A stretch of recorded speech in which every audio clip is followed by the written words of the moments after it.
Lorenzo Valenti didn't believe in being caught off guard. But standing in his Upper East Side estate at 3 a.m. with someone else's blood still warm on his hands, he wondered if the woman blocking his path had lost her mind. Amara Vance pressed her finger to her lips, her dark eyes blazing with an intensity that had no place on a housekeeper's face. "Don't make a sound or they die. Welcome back, family. If you love great stories, you're in the right place. Don't forget to like, subscribe, and turn on the notification bell so you never miss a new upload."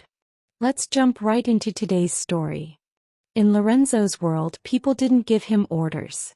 He was the man who controlled the docks, who made politicians sweat, who ended bloodlines with a phone call.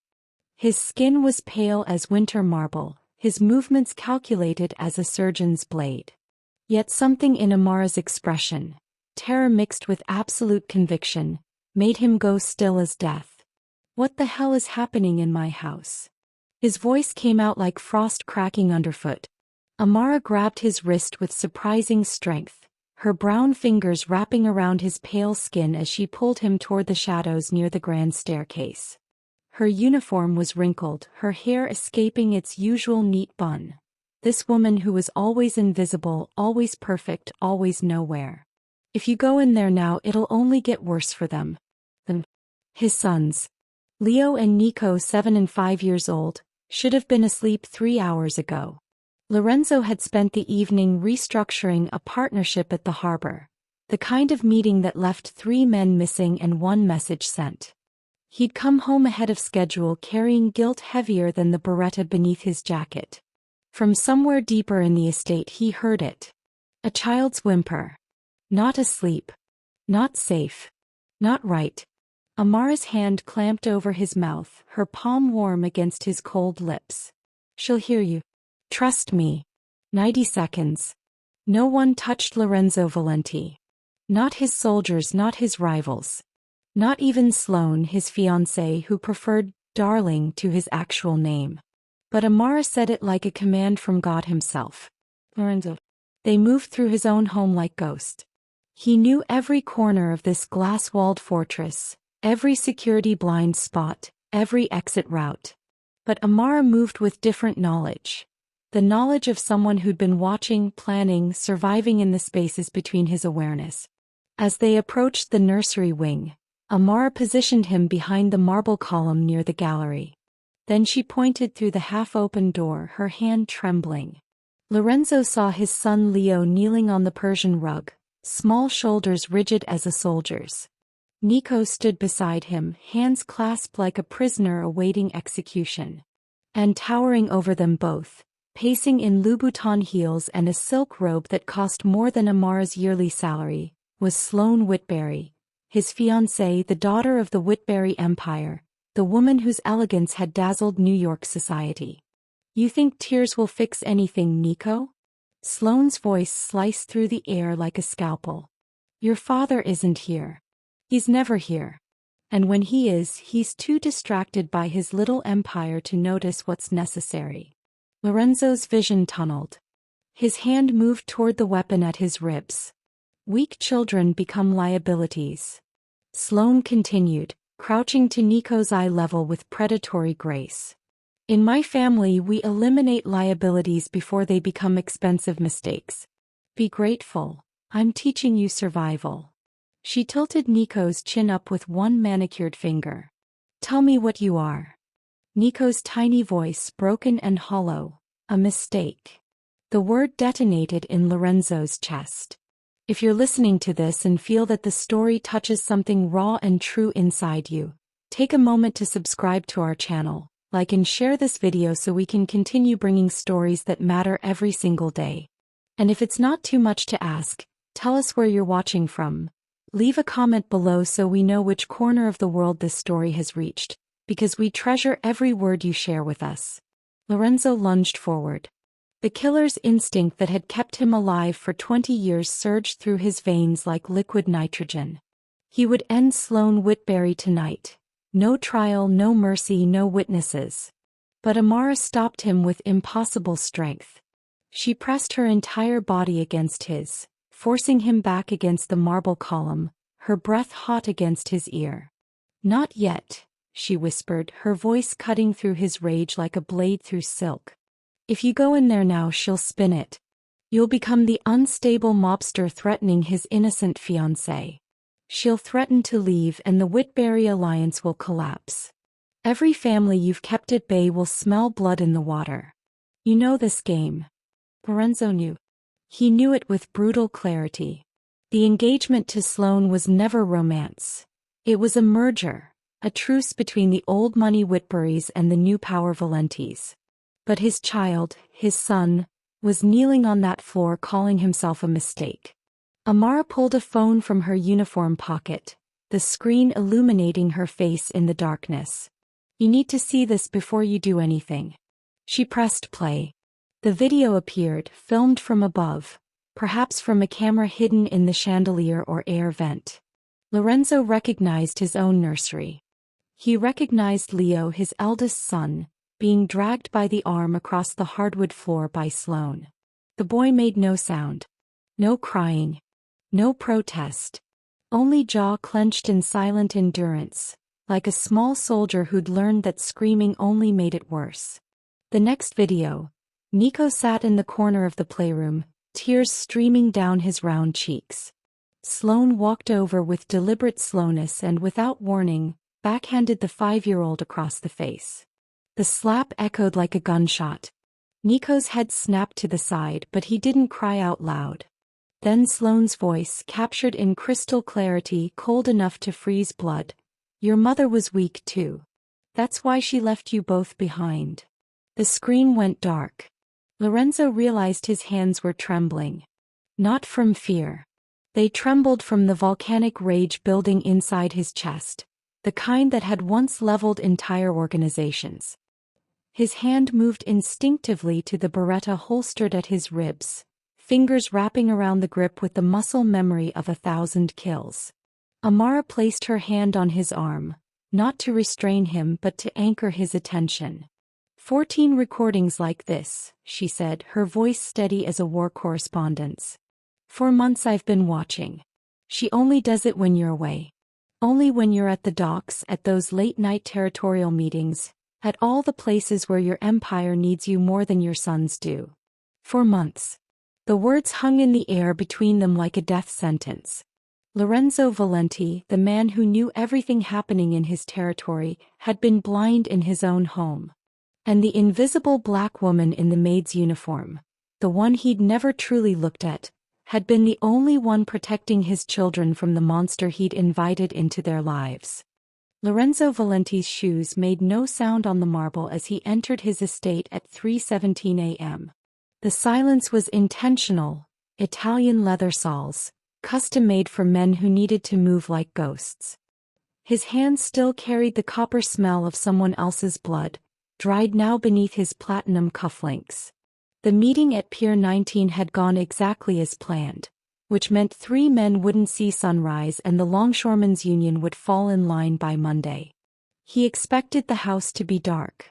Expected the hollow cathedral silence of wealth and absence.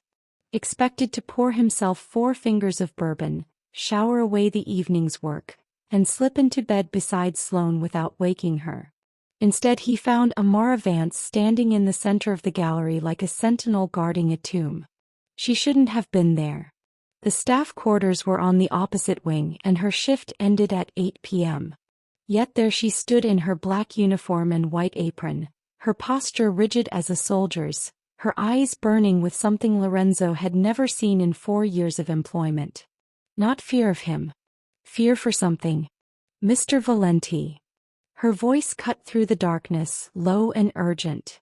She pressed one finger to her lips, the gesture so commanding that Lorenzo's hand froze halfway to the light switch. Don't make a sound or they die. Every instinct in Lorenzo's body went on high alert.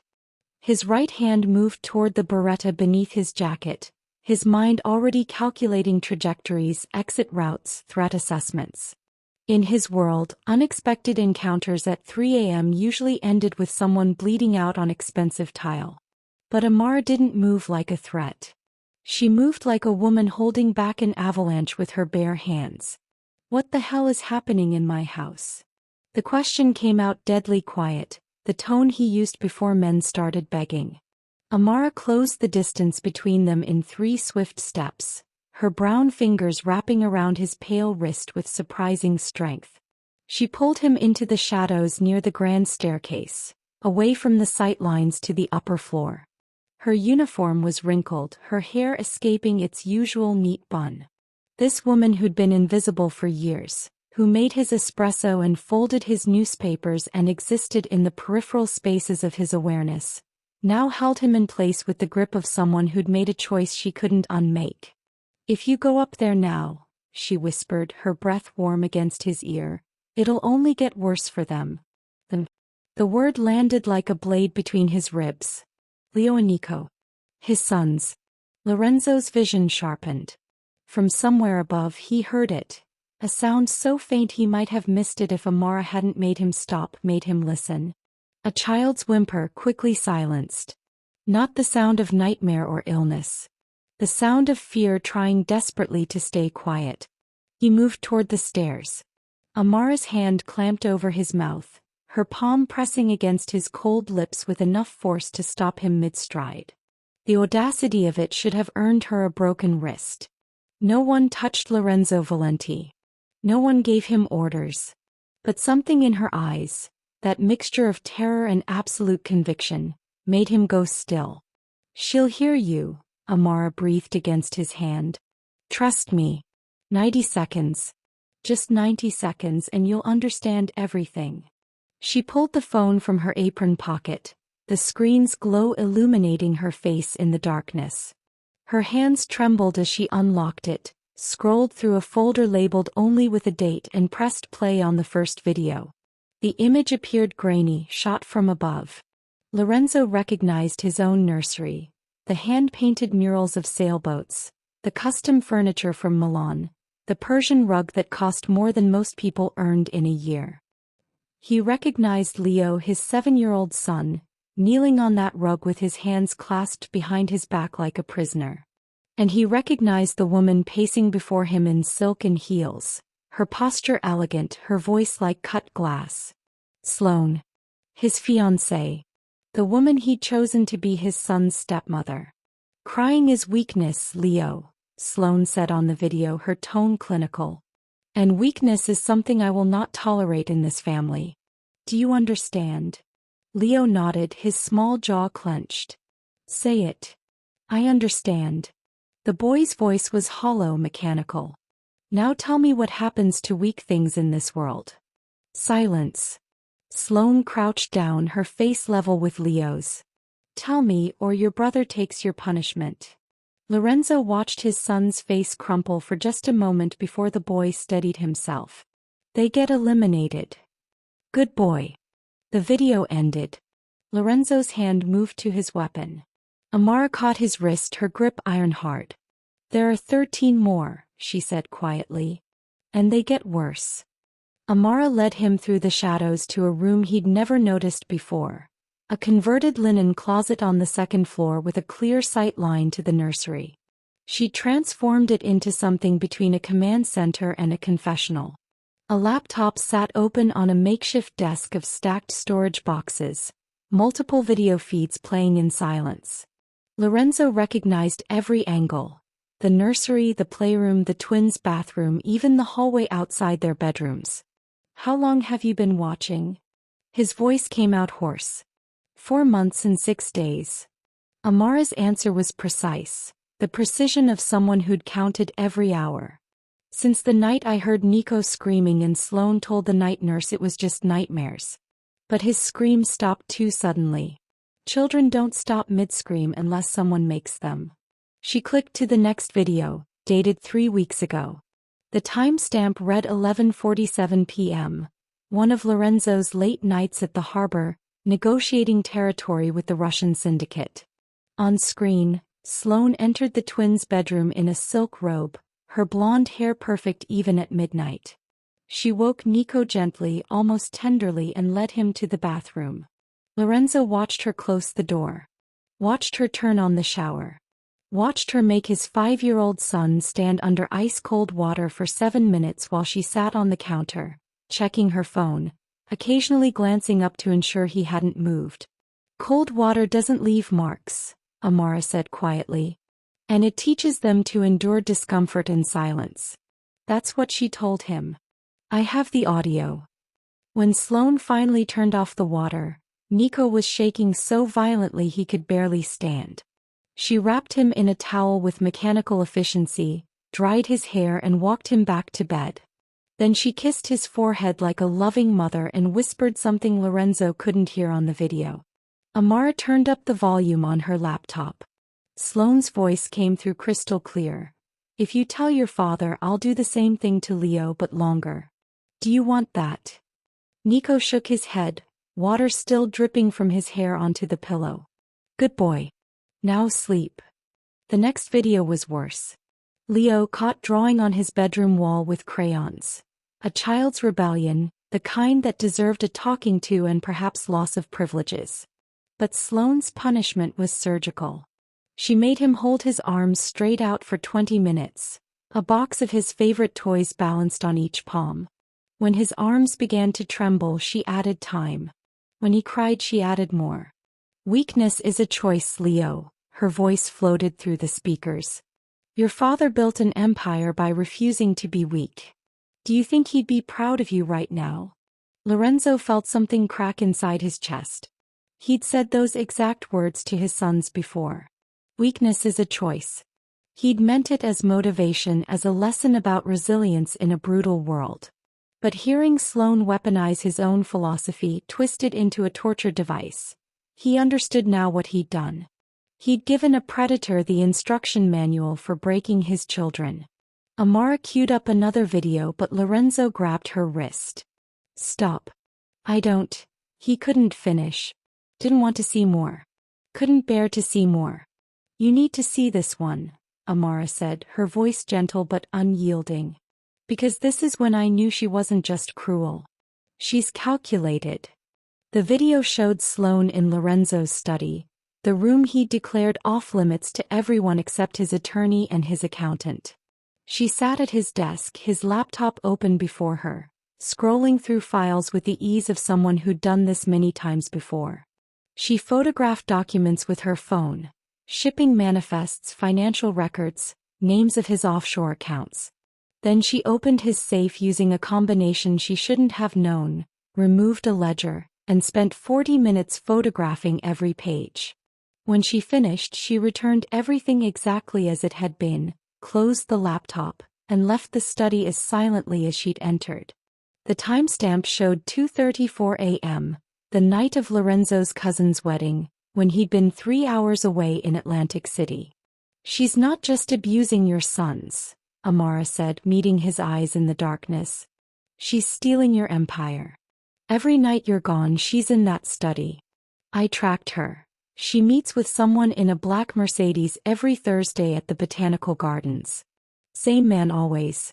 They talk for exactly 12 minutes and she hands him an envelope. Lorenzo's mind raced through possibilities, each darker than the last. Sloane Whitberry, daughter of the Whitberry dynasty, didn't need his money. Her family's wealth made his look pedestrian.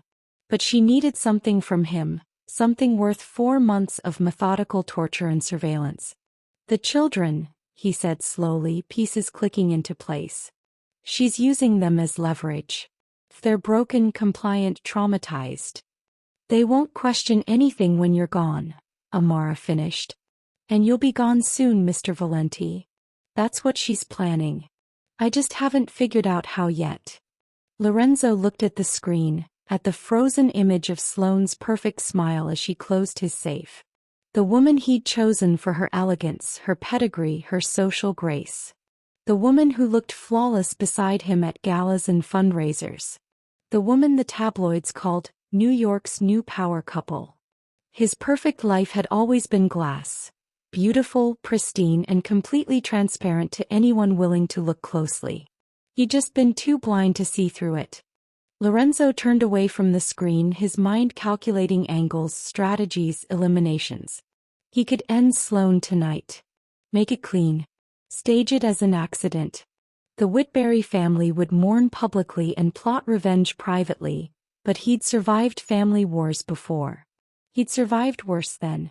You're planning how to kill her, Amara said, not a question. I can see it in your face. The same look you get when you're on the phone with your captains, deciding who stays and who disappears. Lorenzo's jaw tightened. You know what I do. You've worked in this house for 4 years. You've served breakfast to men who didn't live to see dinner. Don't act surprised by what I am. I'm not surprised. Amara closed the laptop, the room falling into deeper darkness. I knew exactly what you were the day I applied for this job. I knew because your syndicate destroyed everything I had. The words hung in the air between them like smoke after gunfire. Lorenzo studied her face in the dim light filtering from the hallway. Explain. Amara leaned against the makeshift desk, her arms crossed. 8 years ago you were expanding your territory into Brooklyn. You remember that, Mr. Valenti? Or was it just another Tuesday for you? Another neighborhood, another set of businesses that needed to fall in line? He remembered. The Brooklyn expansion had been brutal but necessary. The local crews had been skimming from the Port Authority, cutting into his margins. He'd given them a choice: fold into the Valenti organization or face the consequences. Most had chosen survival. My brother Marcus owned a community center in Bed-Stuy, Amara continued, her voice steady but sharp as a blade. Boxing gym on the first floor, after-school programs on the second. He kept 60 kids off the streets every day, gave them somewhere safe to go when home wasn't safe. But the building next door was being used by the Cordova crew for their operations, and when you decided to make an example of them, Lorenzo's memory supplied the rest. The fire. The explosion that took out 3 buildings. Officially ruled a gas leak. Unofficially, a message written in smoke and ash. Marcus was inside when it happened, Amara said. He'd gone back for a kid who'd left his backpack. They found them together in the stairwell trying to reach the exit. Marcus was 28 years old. She pulled a photograph from her apron pocket, worn soft from handling. A young man in boxing gloves, arm around a teenage girl. Amara years younger, her smile unguarded and full of hope. I spent 2 years planning how to destroy you, she said quietly. I studied everything about Lorenzo Valenti. Your routines, your business, your weaknesses. I took classes to learn Italian so I could understand what you said when you thought the help couldn't follow. I got certification in estate management, forged references from families that never existed, and positioned myself to get hired into your home. I was going to wait until I had everything I needed: account numbers, shipping routes, evidence of every crime you'd committed. And then I was going to burn your life down the way you burned mine. Lorenzo said nothing. In his world, revenge was a language he spoke fluently. He couldn't fault her for learning the dialect. But then I heard Nico scream that first night, Amara continued. And I realized there were 2 children in this house who had no choice about who their father was or what he'd done. They were just kids. Innocent. And the woman you'd brought here to be their mother was a monster wearing Chanel and speaking with the right accent. She met his eyes in the darkness, unflinching. I had to choose, Mr. Valenti. I could destroy you and let those boys suffer, or I could protect them and let you live. Every morning I woke up in the staff quarters, I chose them. Every night I watched Sloan hurt them, I chose them. Because they never hurt anyone. They never burned down a community center or killed someone's brother. They're just 2 little boys who deserve better than both of you. The words landed like bullets, each one finding its mark. Lorenzo thought of Leo's hollow voice saying, "Weakness is a choice." Thought of Nico shaking under ice-cold water, too terrified to cry out. Thought of how he'd valued Sloane's pedigree over his children's safety, how he'd chosen empire over family without even realizing he was making a choice. You could have taken them, he said finally. Disappeared with my sons, used them against me. Leverage for everything you wanted. I thought about it. Amara slipped the photograph back into her pocket. But that would make me you. And I've spent 8 years making sure I'd never become anything like you. She moved toward the door, then paused. Your sons love you, Mr. Valenti. Despite everything, despite your absence, despite the monster you brought into their lives, they still draw pictures of you, still ask me when you're coming home, still light up when they hear your voice. That's the only reason I'm helping you instead of watching you burn. They deserve a father who chooses them. The question is whether Lorenzo Valenti is capable of being that man, or if the only thing you know how to save is your empire. She left him alone in the darkness with the truth hanging in the air like an executioner's blade, waiting to fall. Lorenzo found Amara in the kitchen at 4:30 a.m., methodically pulling items from the children's designated cabinet. Organic pouches, vitamin gummies, the expensive European chocolate milk Sloane insisted was better for their development. Each item she examined under the light, then set aside in two distinct piles. "What are you looking for?" Lorenzo's voice was raw from an hour spent in his study, staring at his son's drawings taped to the wall. Crayon sketches of the family that included Sloane with a smile that now looked like a threat. Amara didn't look up. "Proof of what I suspect." She held up a bottle of children's melatonin gummies. "When did you start giving them this?" "I didn't." Sloane said their pediatrician recommended it. They were having trouble sleeping. They were having trouble sleeping because she was terrorizing them. Amara twisted off the cap and poured several gummies onto the counter. But sedating them made her job easier. Compliant children don't fight back. Drowsy children don't remember clearly. And if they do tell someone what's happening, it sounds like a dream. She pulled out her phone and took photos of the label, zooming in on the lot number. "These aren't from a pharmacy. Look at the label. No pharmacy stamp, no prescription number. She's ordering them from somewhere else." Lorenzo picked up one of the gummies, rolled it between his fingers. It looked identical to the ones he'd seen advertised in parenting magazines. "How do you know they're not regular melatonin?" "Because 3 weeks ago Leo fell asleep at breakfast. Just dropped his head onto the table mid-sentence. Sloane said he'd had a restless night, but I'd been monitoring the nursery feed. He'd slept 9 hours straight without waking once. That's not normal fatigue, Mr. Valenti. That's chemical." She moved to the refrigerator, pulled out a glass bottle of organic milk. The kind that cost $18 and came from cows that supposedly lived better than most humans. "This too. She makes their bedtime drinks herself. Never lets the kitchen staff do it. I thought she was being a perfectionist, but now..." Amara unscrewed the cap and sniffed. Nothing unusual. But when she poured a small amount into a white ceramic bowl, Lorenzo could see it. A faint oily residue that didn't mix properly with the milk, floating on the surface like a slick of gasoline on water. "She's been drugging them." The words came out flat, emotionless, but Lorenzo's hands had started trembling again. Not from fear. From rage so volcanic it threatened to crack his bones from the inside out. Amara sealed the milk in an evidence bag she'd apparently prepared in advance. "I need you to call someone. Someone who can test these without asking questions. Someone who owes you enough to stay quiet." Lorenzo thought of Dr. Chin, the trauma surgeon who'd patched up more of his men than he could count, who understood that some questions endangered the person asking them. "I know someone." "Good. Because I think it's worse than sedatives." Amara pulled out her laptop, opened a document filled with dates and observations. 2 months ago, Nico started having mood swings. Violent outbursts followed by complete emotional shutdown. "Sloane told you he was acting out, remember? You had that conversation about whether he needed therapy." Lorenzo remembered. He'd been irritated by the interruption, had told Sloane to handle it however she saw fit. Another failure catalogued.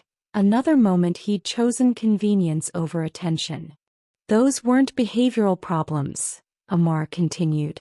"Those were side effects. I started researching psychiatric medications used on children, off-label uses, clinical trials, the kind of drugs that aren't approved but circulate in certain circles. There's a synthetic compound developed in Europe, supposed to create emotional blunting in trauma patients. Makes them easier to manage, more suggestible. The pharmaceutical company abandoned it because of severe side effects in children, but the formula leaked online. She turned the laptop toward him. The screen showed a chemical compound diagram, pages of research papers with titles like Pharmacological Compliance in Pediatric Populations and Synthetic Anxiolytics in Behavioral Modification. If I'm right, she's not just sedating them. She's chemically rewiring their fear responses, making them easier to control, more accepting of abuse. It's why Leo doesn't fight back anymore. It's why Nico stopped screaming. Lorenzo stared at the molecular structures on the screen, his mind struggling to process the implications. In his world, violence was currency. You hurt people to send messages, to establish dominance, to solve problems. But it was direct, immediate. You looked men in the eye when you destroyed them. This was different. This was systematic erasure of his children's ability to defend themselves, to recognize danger, to fight for their own survival. Sloane wasn't just hurting them, she was deleting the parts of them that could resist. How long until it's permanent? His voice came out strangled.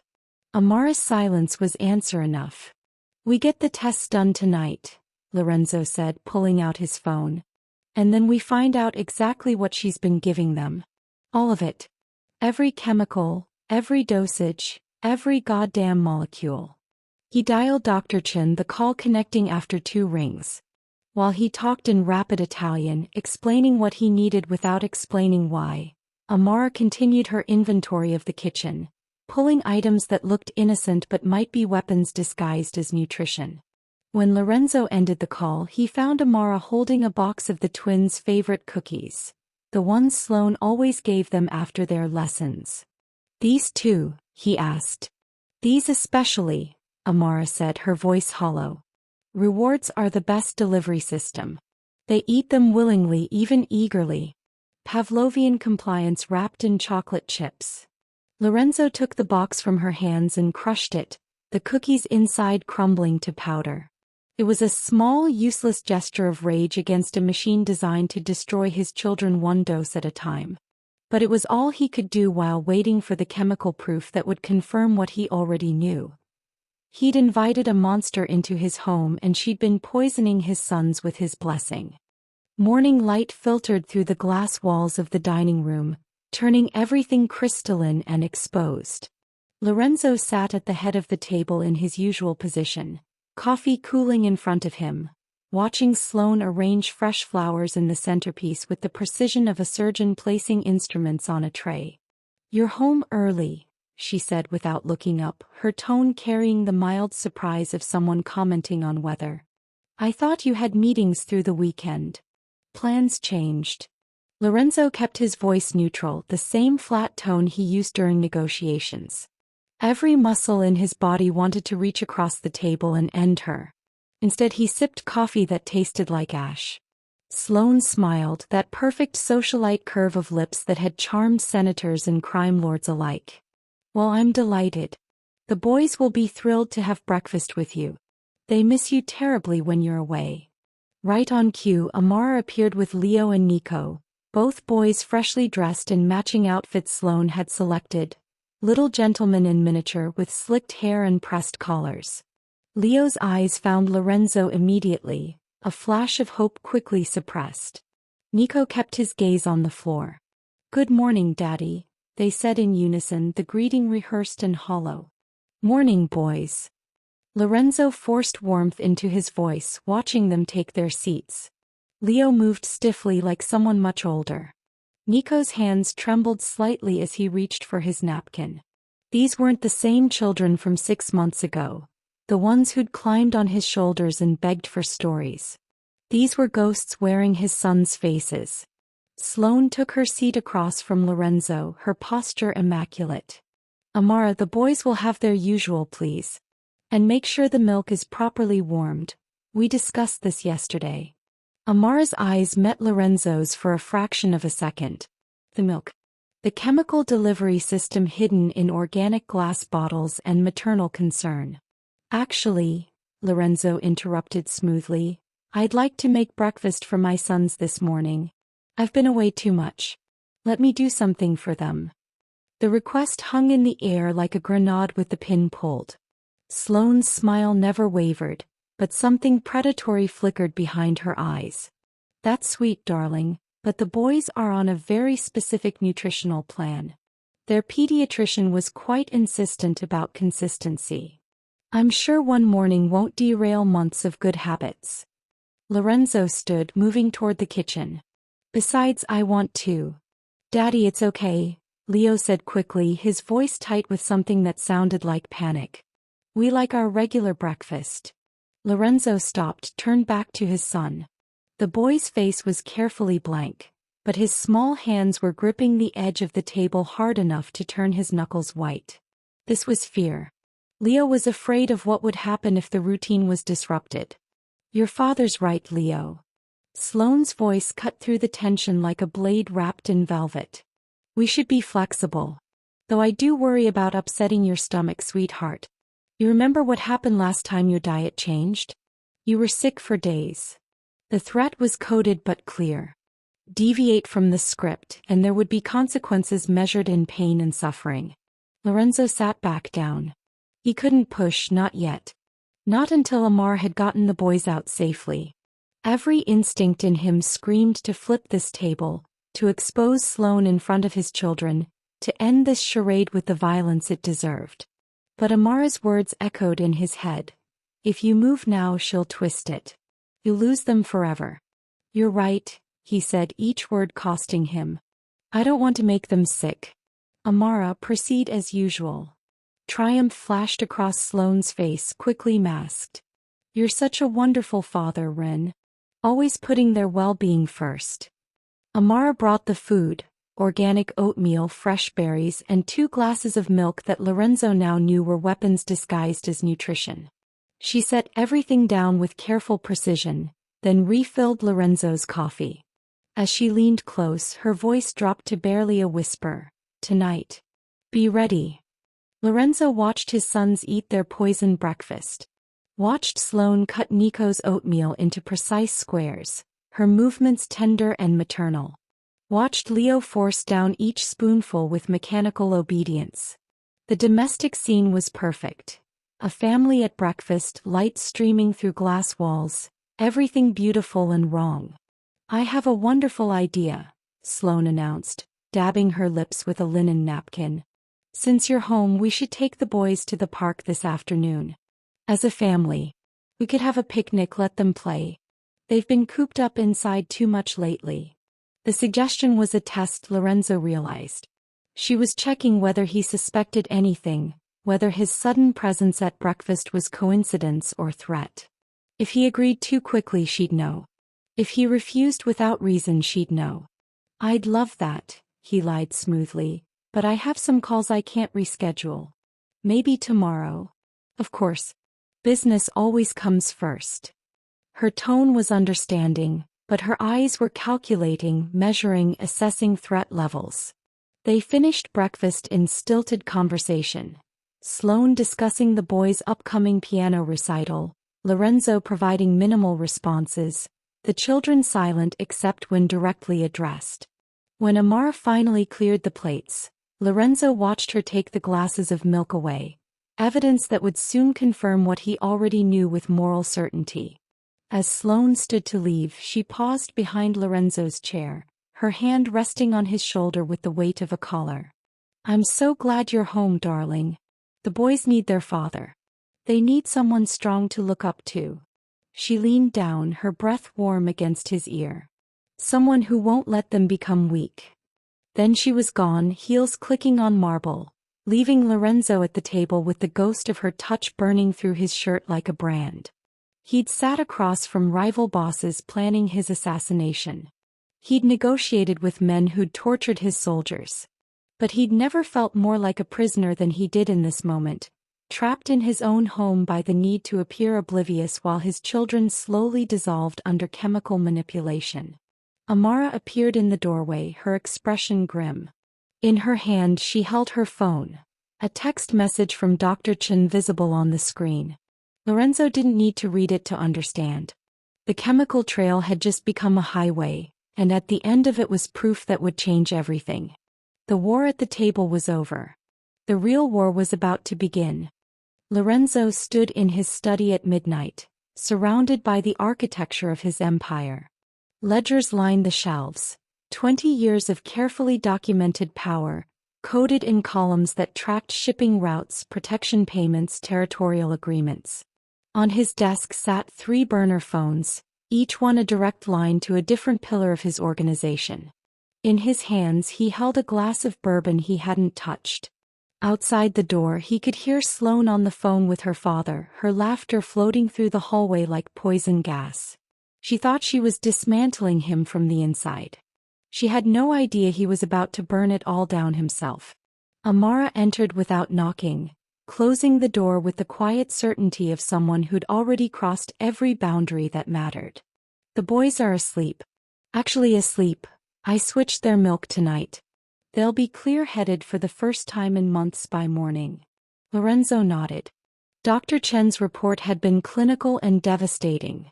Synthetic anxiolytics, pediatric sedatives, and a compound that wasn't even approved for human use. Sloane had been chemically lobotomizing his children for 4 months, turning them into compliant shells while she hollowed out everything Lorenzo had built. "When we leave," he said quietly, "there can't be anything left for her to take. No territories to claim, no accounts to access, no organization to inherit. It all has to burn. That's 20 years of your life. 20 years that made me blind to what was happening in my own home." Lorenzo set down the untouched bourbon and picked up the first burner phone. "I'm calling Petrov. He's wanted the docs for a decade. He'll have them by dawn." Amara's eyes widened. "The docs are your foundation. Without them, I'm not Lorenzo Valenti anymore." He dialed, the phone ringing once before a voice answered in Russian-accented English. "Dmitry, it's Ren. I have a gift for you." The conversation lasted 6 minutes. Lorenzo offered the docs, the union contracts, the warehouse networks. Everything the Petrov organization had fought him for since 2019. No negotiation. No payment.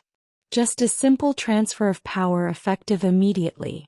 Dimitri's silence on the other end stretched so long Lorenzo thought the call had dropped.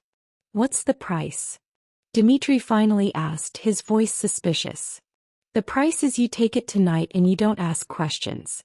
You also spread the word that Lorenzo Valenti is finished. Weak. Compromised. Tell everyone I'm surrendering territory because I can't hold it anymore. You want me to destroy your reputation. I want you to make sure that when I disappear, everyone thinks I'm already dead."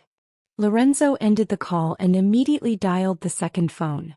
For the next hour he systematically dismantled his empire. He called Marco Santini and gifted him the gambling operations in Queens. He called the Zhao brothers and handed over the truck routes that controlled everything moving through New Jersey. He called Tommy Three Fingers Ricci and signed over the protection rackets in Brooklyn, the same territories he'd taken in the expansion that killed Amara's brother. Each call followed the same pattern. Disbelief, suspicion, careful probing to understand the trap. There was no trap. Lorenzo was simply giving away an empire because his sons were worth more than all of it combined. Between calls, Amara worked methodically through his filing cabinets, pulling ledgers and contracts and documentation. She'd brought an industrial shredder that hummed like a purring predator, consuming 20 years of evidence page by page. The paper shredding was necessary but insufficient. Lorenzo had backup drives, offshore accounts, safe deposit boxes in 4 countries.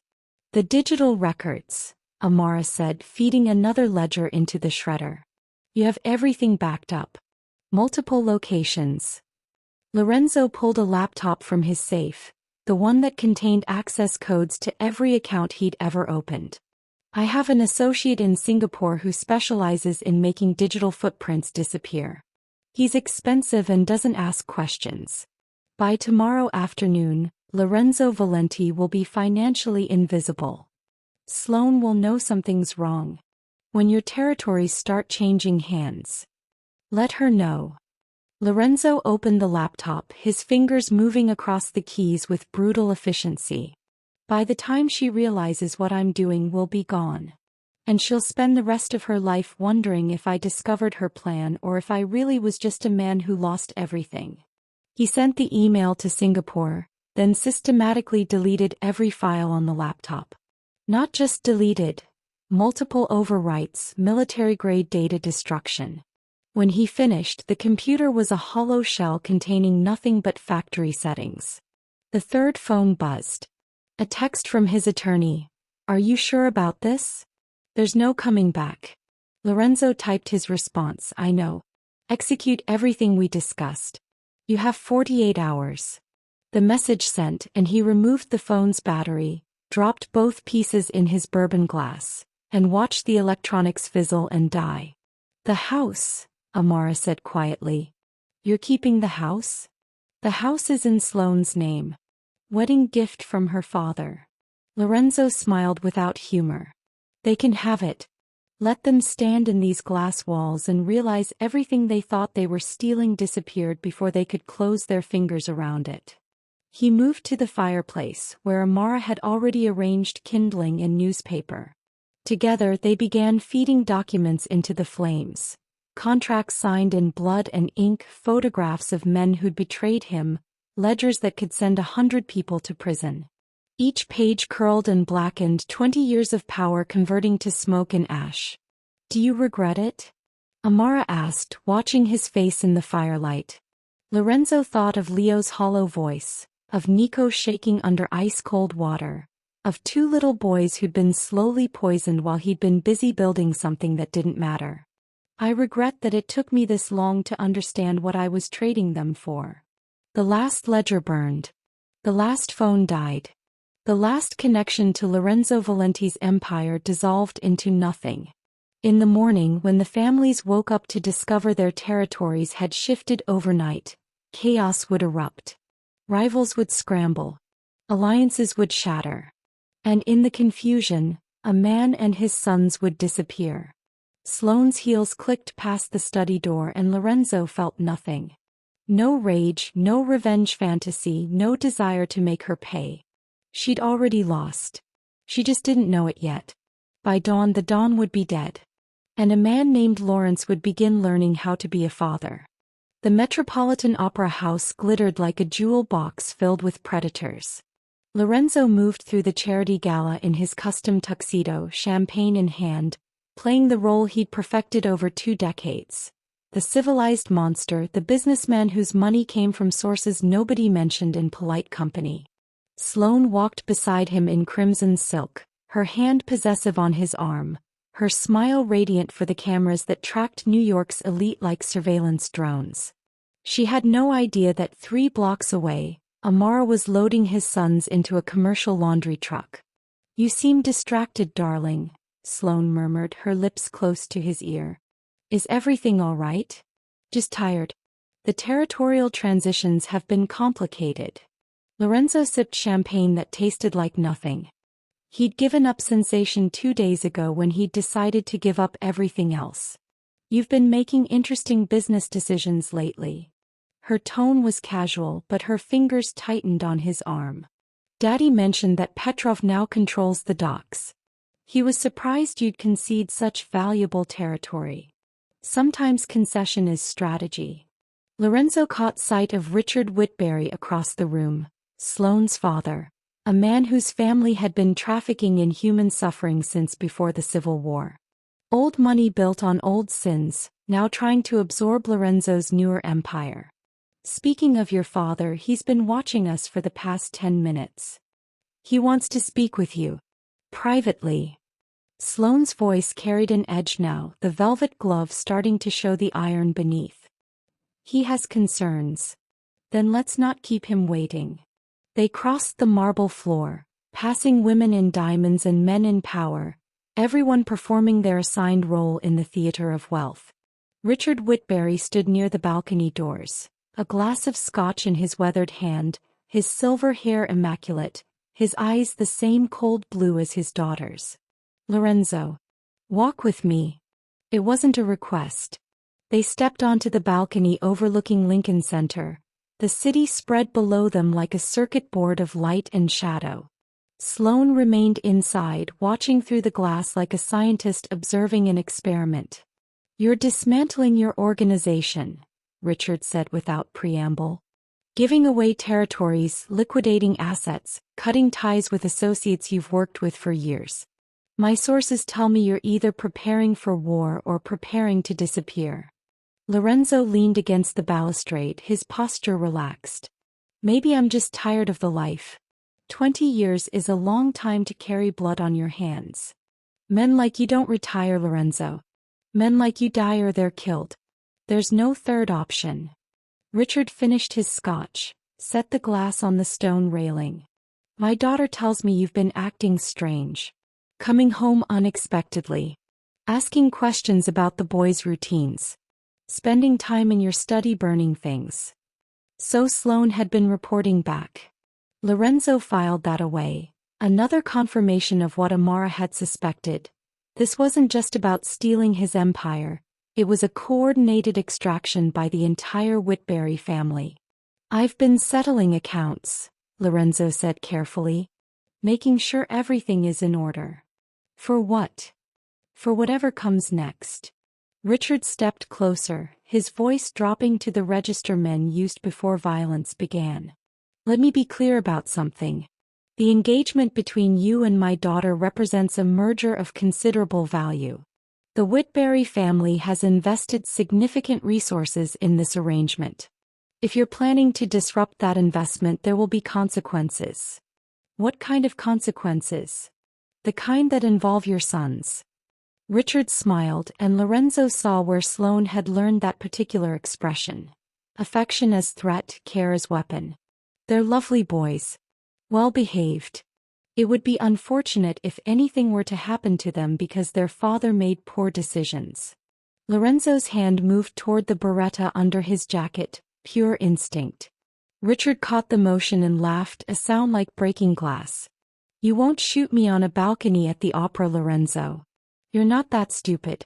There are 36 witnesses inside, half of them with phones already recording us through the window. You'd be in custody before my body stopped bleeding." He was right. Lorenzo's hand fell away from the weapon. "Here's what's going to happen," Richard continued. "You're going to marry my daughter next month as planned. You're going to rebuild your organization with Whitberry resources and Whitberry oversight. And you're going to understand that your son's well-being depends entirely on your cooperation. Sloane has been preparing them for their role in this family. Teaching them discipline, eliminating weakness. By the time they're grown, they'll be useful. If you interfere with that process, they'll simply be eliminated." Lorenzo looked at the man who'd raised Sloane, who'd created the monster currently standing inside watching this conversation with clinical interest. "You really think you can threaten my children and walk away?" "I think I already have." Richard picked up his empty glass. "Now come inside. We have an announcement to make about the wedding date. Smile for the cameras, Lorenzo. Show everyone that the Valenti-Whitberry alliance is stronger than ever." He walked back inside, leaving Lorenzo on the balcony with murder in his throat and a phone vibrating in his pocket. He pulled it out. A text from Amara. "Package secured. En route to destination. Your turn." The twins were out. Safe. Gone. Everything else was theater. Lorenzo straightened his tuxedo, checked his reflection in the balcony glass, and walked back inside wearing the smile of a man who'd already won. Richard stood at the center of the room with Sloane, calling for everyone's attention, preparing to announce the accelerated wedding that would seal Lorenzo's surrender. Lorenzo joined them, took Sloane's hand, felt her fingers lace through his like a trap closing. The crowd gathered close, phones raised, ready to capture the moment. Richard began speaking about family, about tradition, about the bright future of two great dynasties united. And Lorenzo thought about his sons in the back of a laundry truck, breathing air that wasn't poisoned, heading toward a life where nobody would hurt them for being children. He thought about Amara, the woman he'd never truly seen until she'd saved him from himself. He thought about the man he'd been and the man he might still become. "We're delighted to announce," Richard started. Lorenzo's phone rang. He apologized, stepped away to answer it. The voice on the other end was one of Richard's own security chiefs, panic bleeding through the professional calm. "Sir, there's been an incident at the Whitberry estate. A fire. The entire West Wing is ablaze." Lorenzo ended the call and turned back to Richard, his face arranged in perfect concern. "I'm afraid there's an emergency. Your home is burning." The room erupted. Richard's face went white, then red. Sloane grabbed Lorenzo's arm, her nails digging through the fabric. "What did you do?" "Nothing." Lorenzo gently removed her hand. "But I think we should postpone the announcement. Family emergencies take precedence." He walked toward the exit, leaving chaos blooming behind him like smoke. The fire at the Whitberry estate was Amara's final gift. A distraction timed perfectly, set by contacts she'd cultivated during her months of planning. By the time anyone realized Lorenzo Valenti had left the gala and vanished into the night, he'd be 3 states away. The Dom was dead. Long live Lawrence. The cabin sat on 12 acres of Mississippi Delta land, surrounded by cypress trees and mosquito-heavy air that tasted like copper and earth. Lorenzo had bought it years ago under a shell corporation. One of those properties you acquired for emergencies you hoped would never come. Now, standing on the sagging porch with a duffel bag containing everything he owned and 2 traumatized children clutching Amara's hands, emergency had arrived wearing his face. Inside smelled like dust and abandonment. The furniture was basic. A couch with springs poking through worn fabric, a kitchen table scarred by decades of use, beds with thin mattresses that had never known Italian sheets or memory foam. Lorenzo set down the duffel and watched his sons take in their new reality with the blank expressions of refugees processing displacement. "It's temporary," he said, the words hollow even to himself. Amara moved past him, already assessing what needed to be done. She opened windows to let in air that was somehow thicker than what they'd expelled. She checked the ancient refrigerator, the gas stove that probably hadn't been lit since the Clinton administration, the bathroom with its rust-stained sink and shower that groaned when she tested the water pressure. "The boys need to eat," she said, not looking at him. "There's a store about 6 miles down the road. We need everything: food, cleaning supplies, clothes that actually fit them now that they're off the sedatives." Lorenzo pulled out cash from his jacket. $5,000 in hundreds, part of the emergency fund he'd converted before liquidating everything else. "Make a list. You're coming with me. They don't need a maid anymore, Mr. Valenti. They need a father who knows what his children eat for breakfast." The statement landed like a slap. Lorenzo looked at Leo and Nico, both boys standing in the center of the cabin's main room like statues waiting for instructions. He realized with crushing clarity that he had no idea what they liked. Cereal? Eggs? Did they have allergies? Preferences? He'd outsourced every detail of their daily existence to staff while he'd built an empire that no longer existed. At the grocery store, Amara pushed the cart while Lorenzo followed like a student on his first day. She explained things he should have already known. Leo wouldn't eat anything green, Nico was sensitive to dairy. Both boys needed routine and predictability more than variety. She showed him how to read nutrition labels, how to calculate serving sizes, how to choose produce that wasn't bruised or overripe. Every lesson was a catalog of his failures. Back at the cabin, Amara handed him a bag of groceries. "Put these away while I help the boys clean up." Lorenzo stared at the contents. Where did pasta go? Were canned goods refrigerated or stored at room temperature? He'd negotiated million-dollar deals in 3 languages, but standing in this kitchen he felt functionally illiterate. He heard water running from the bathroom, heard Amara's gentle voice explaining to Nico that hot showers were safe now, that nobody would hurt him for taking too long. Heard Leo ask in a small broken voice if Sloane would find them here. Heard Amara promise with absolute certainty that she wouldn't, that they were safe, that their father would protect them now. Lorenzo opened a cabinet and started putting away food with hands that had killed men but had never made his sons a meal. He found a package of pasta, basic spaghetti, nothing like the imported artisan varieties his chef had stocked, and stared at the cooking instructions like they were written in code. That evening he boiled water until it bubbled over, cooked pasta until it clumped together in a starchy mass, and served it with jarred sauce heated unevenly in a pan he didn't know how to season properly. He placed the plates in front of his sons with the awkwardness of someone performing surgery without training. Leo took a bite, chewed carefully, and swallowed. "It's good, Dad." The lie was so transparent, so achingly kind, that Lorenzo had to turn away before his sons could see their father's face crack open with something that might have been grief or might have been the first tremor of becoming human.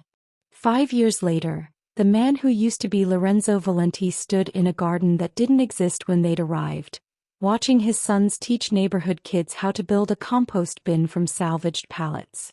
The Mississippi sun beat down on Lawrence Reed's shoulders.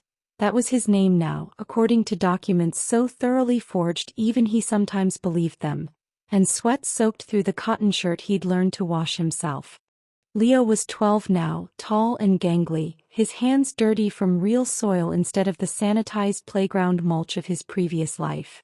He explained decomposition ratios to a girl from 3 houses down with the patience of someone who'd learned that teaching was a form of healing. Nico, 10 years old and finally meeting developmental milestones without chemical interference, dug trenches for drainage with the focused intensity he used to reserve for surviving Sloane's inspections. Lawrence watched them laugh. Actually laugh. Not the performative sounds of children trying to avoid punishment, but genuine joy that came from somewhere deep and unbroken. The sound still surprised him sometimes, like hearing a language he thought had died. "They're good kids," Amara said, appearing beside him with 2 glasses of sweet tea she'd brewed that morning. She'd stopped wearing uniforms 3 years ago, had stopped calling him Mr. Valenti the day they'd crossed the state line. Now she wore sundresses and her hair natural, her hands perpetually stained with the same garden dirt that covered his sons. "They're good despite me." Lawrence took the tea, the glass sweating condensation in the humidity. "Despite everything I let happen to them. They're good because you chose them."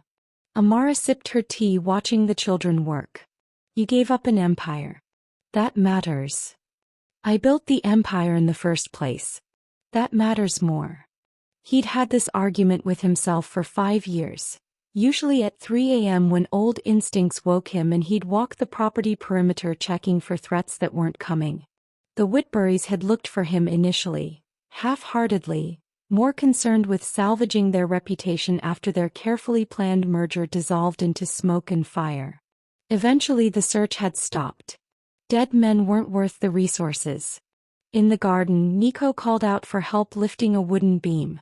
Without thinking, Lawrence set down his tea and moved to assist, his hands gripping the rough wood alongside his son's small fingers. Together they positioned the beam, Nico directing the angle with the confidence of someone who'd learned his opinions mattered. "Perfect, Dad," Nico said, grinning up at him with dirt on his cheek. "Now we just need to attach the hardware cloth to keep the critters out." That. The words still landed like a gift Lawrence didn't deserve but had learned to accept with something approaching grace. He'd been father in the glass house, a title that created distance.